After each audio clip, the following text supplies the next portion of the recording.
స్వాతంత్ర్య సమరయోధుడు మానవతావాది పొట్టి శ్రీరాములు త్యాగం తరతరాలకు గుర్తుంచుకోవాలన్నారు ఏపీ సీఎం చంద్రబాబు నాయుడు.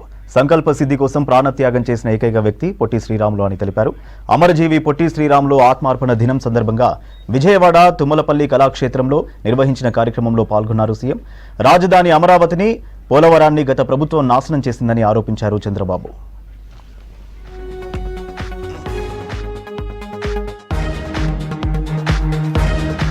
చూస్తే అభివృద్ధి చేయడం, అక్కడి నుంచి మళ్లీ రావడం, మళ్లీ అభివృద్ధి చేయడం, ఇది ఒక విధంగా చరిత్రలో మనకు పడిన ఇబ్బందులు కూడా ఇవన్నీ కారణాలు.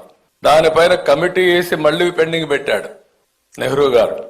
అవన్నీ పెండింగ్ పెట్టిన తర్వాత మీరు ఒకసారి చూస్తే పొట్టి శ్రీరాములు గారు చేసిన త్యాగంతో అది కూడా మనం చూసినప్పుడు ఈయన చాలా ఆ వ్యక్తిని గురించి కూడా ఒక్క నిమిషం మనం ఆలోచించుకోవాల్సిన అవసరం ఉంది.